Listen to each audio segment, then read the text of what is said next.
Hello, all my dudes and dudettes and non-binary friends. Today I'm Cassie and, well, no, I'm Cassie all the time, but I'm Cassie and I'm known as the social activist educator. It is my second video, so please go easy on me. So today I was scrolling through my Facebook scrolling newsfeed, and I popped across this one. I actually saw this across of several of the things that I follow. So the first time I saw it, it was on Clementine Ford's post, and I saw this image, and I was just like, "Oh my god, what is going on?" This chick, I love Megan, she's through and through. She's amazing. But dang, this photo is awesome. The other thing I noticed, that, I mean, some people may not notice as much, but I noticed because being able to wear high-waisted pants as a plus-size woman, oh my god, it is ridiculously amazing. Like, I don't, there's so much. Okay. So let's get into the content real quickly. We'll read through it together, and then I'll give you my thoughts as we go. So the context behind why I wanted to react to this is because it's so fascinating, because both of, like, from my opinion and my view, both of the people that so Megan herself and the person who DM'd her, both their points have they're both valid, and there is, I mean, Megan does have quite a good level of intuition and insight into what she's doing, but again, I just wanted to delve deeper into the actual DM and why it's so triggering for Megan herself, and why the person who sent the DM, again, I don't know the context. I don't know if they've DM'd before and there's a bit of a rocky relationship, but I'm taking the DM as it said here, that a first message that she ever got from this viewer or follower.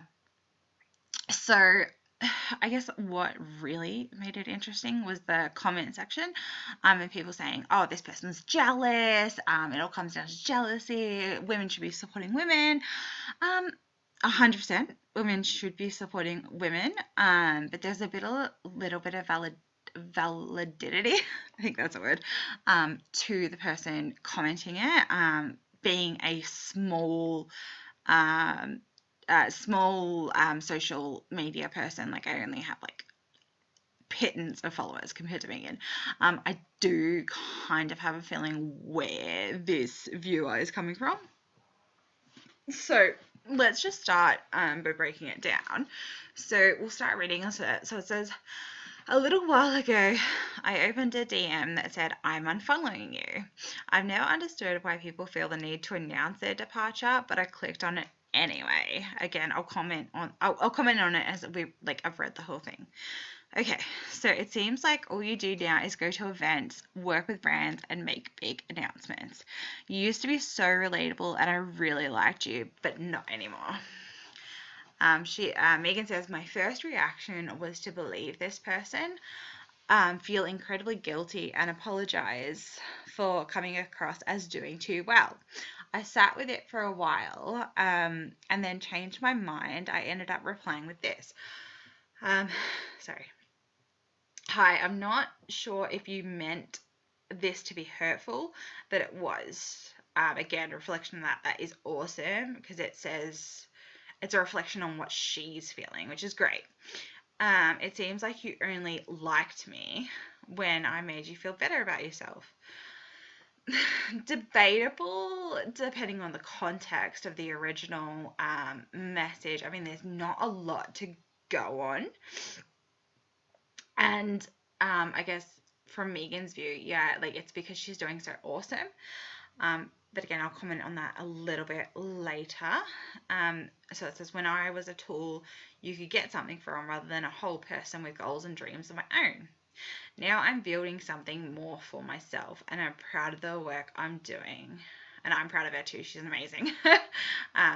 You no you no longer support me, which means you never actually liked me. Again, I'll talk about that in a sec. In the first place, so you look like what you could get from me. All the best finding more relatable people to follow. When I like someone, I want to see them win, and I want them to shout about it. I don't want them to make their achievements smaller or make their insecurities bigger, so they stay relatable to me.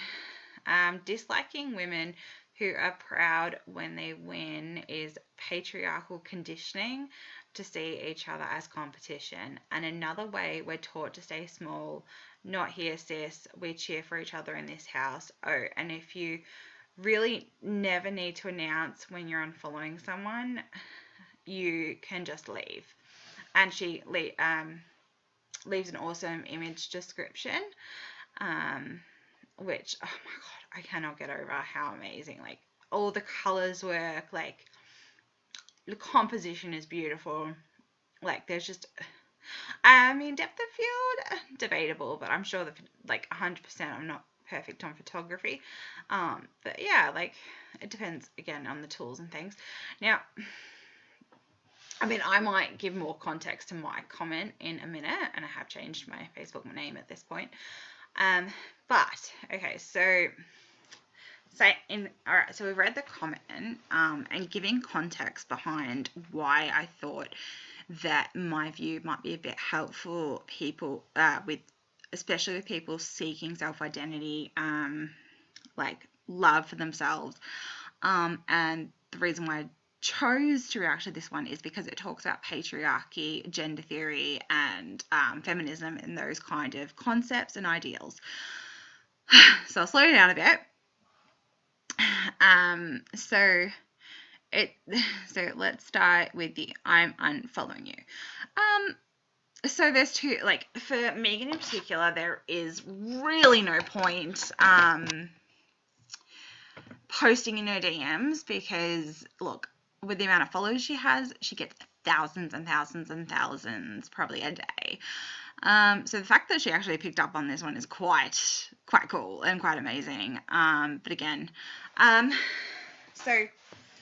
there's really no point in saying I'm unfollowing you, unless, I mean, this person may thought they'd been giving, like, constructive criticism and feedback, and maybe, like, the context behind they felt like I need to, there's two things happening here. There's probably the loss they feel and the frustration they feel is that they can't relate to her content anymore, because she's leveled up to quite, like, a higher status. I mean, her original post used to be like, look, I haven't looked at her Instagram lately, but I know her post used to be her and Gemma talking, dancing, lots of, like, dancing in your underwear, which is awesome because we don't get to see a lot of bigger bodies doing things like that, which is, it's great to see the progression in society around acceptance of one's body, no matter what size it is, and I highly promote that.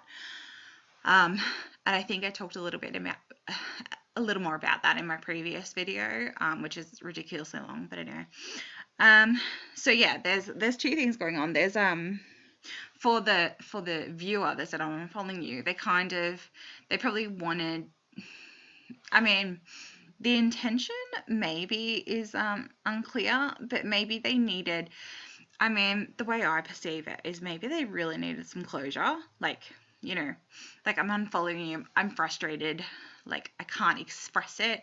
I mean, she or he person or non-binary person could have chose to make a post about it. Like, I don't feel comfortable following people that are very, very successful, because it's not that Megan's not down to earth. It's just, it's really hard for someone who works a 9 to 5 or works part-time, who's in a bigger body, doesn't really get the recognition. And sometimes with people that have, like, you know, not a lot of family and friend support, it's really important for them to connect to their influences.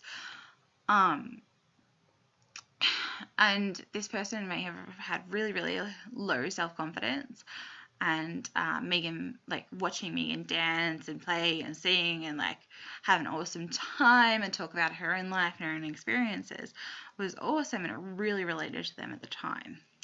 But the other side of this is the fact that they related to that content, and then when Megan became more and more famous, she wrote a book. She's been doing like talks. I think she did it was like a show or a TV promotion, things like that.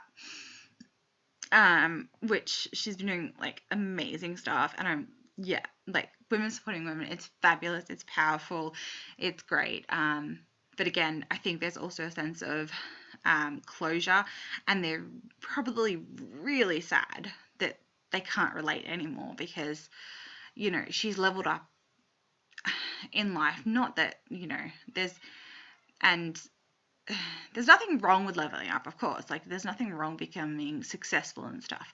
But again, the more money you accumulate, the more famous you do get a higher level of privilege, and you do get a bit of a disconnection from your really lower socioeconomic viewers, followers, etc.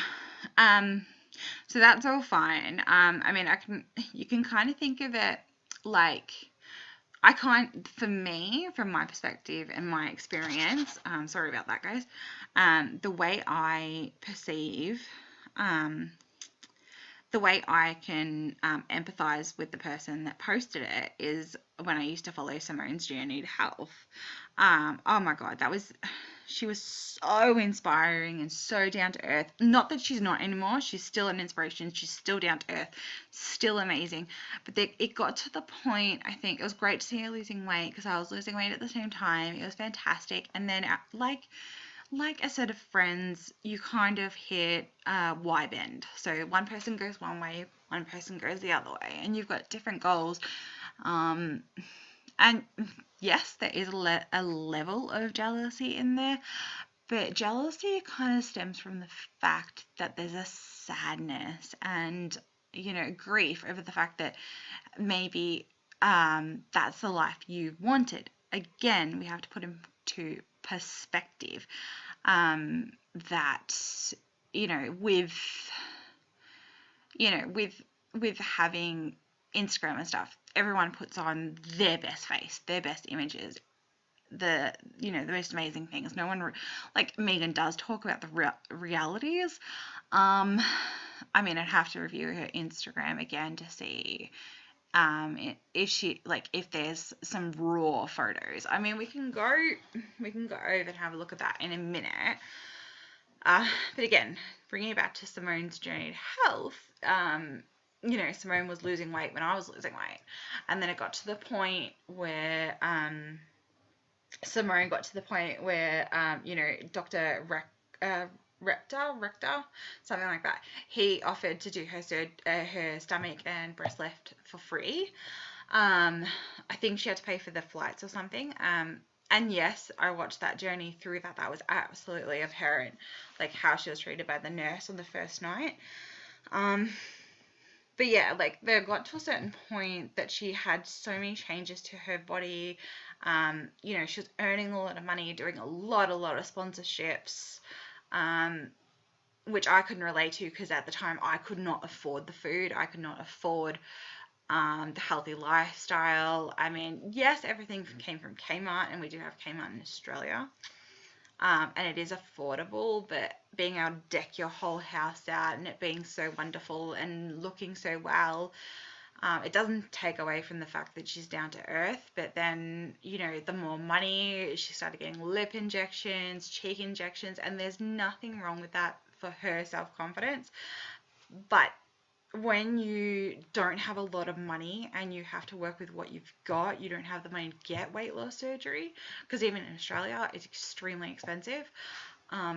It's really hard to relate to someone who's able to make all those changes when you don't have that level of money and that level of privilege to have that money and to be able to promote products and earn an income from those products and have the perspective of yeah, like your perspective, I think in a way your whole world perspective does change. I mean, I haven't been at that level, but I know from my experience when I was working full time and having a higher income, I was more luxurious with my purchases. Um, that's not to say I was any better off, because the thing is, the more money you have, the more you spend, the more debt you feel comfortable with. So we never know what's going on behind the scenes. So the context is, I am putting this on face value. I don't know if I'm making sense, but let's keep going. So again, if we look at Megan's reply, the reflection of the person I've just explained is their intent probably wasn't to be hurtful. I mean, it's probably a closure thing for them. They feel hurt themselves, and they just wanted her to know, like, I'm upset at you, but it's my problem, not yours. But that they're probably not at that level of self-insight to say that yet. So the next thing, so Megan felt hurt herself, because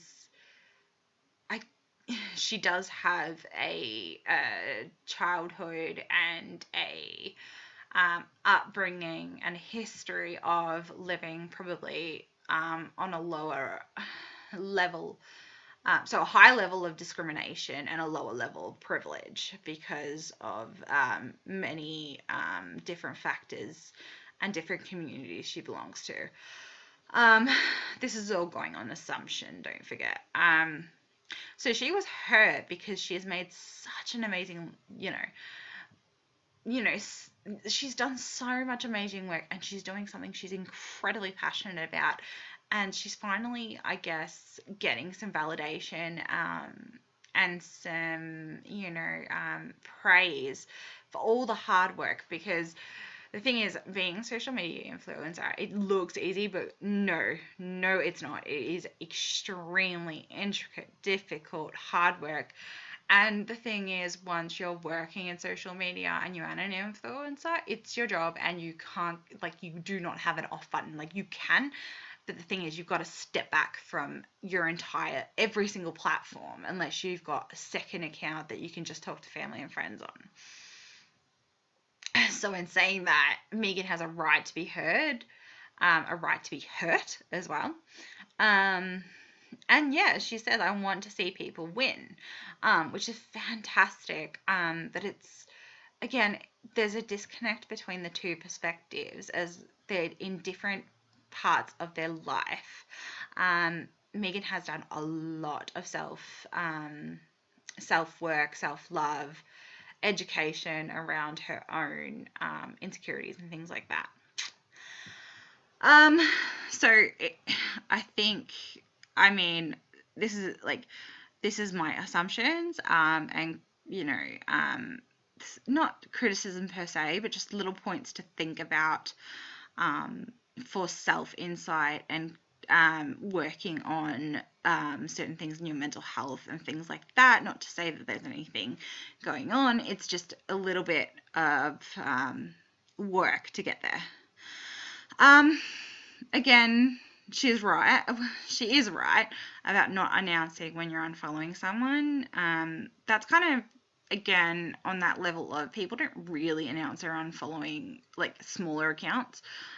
We're kind of sitting here oh, we want more followers, kind of thing. Whereas big followings, they probably don't, they do, I know for a fact they do notice drops in following numbers, but it's probably not such a big impact. And again, if it's a huge drop in followers, it can hit your income. But oftentimes it's more, I think, I don't know about Instagram personally, I know on YouTube it's views, not subscribers. So yeah, that's interesting.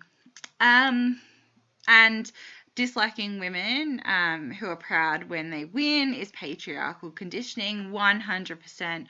We have so far to go with patriarchal conditioning. It is so ingrained, internal misogyny, internal self-hatred. I did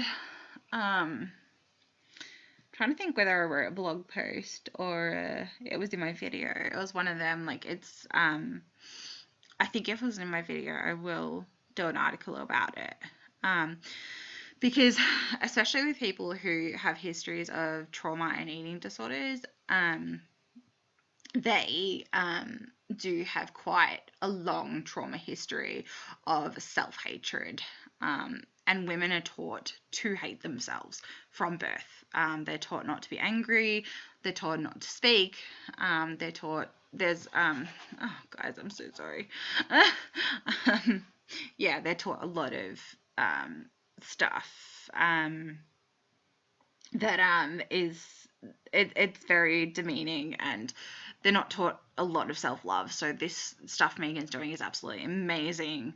But we just have to remember that the more income you have, maybe the more sponsorships that you do, the more expensive clothes you wear, the more privileged clothes you wear, that kind of thing. There is a disconnect between your lower socioeconomic viewer to, your higher income earner.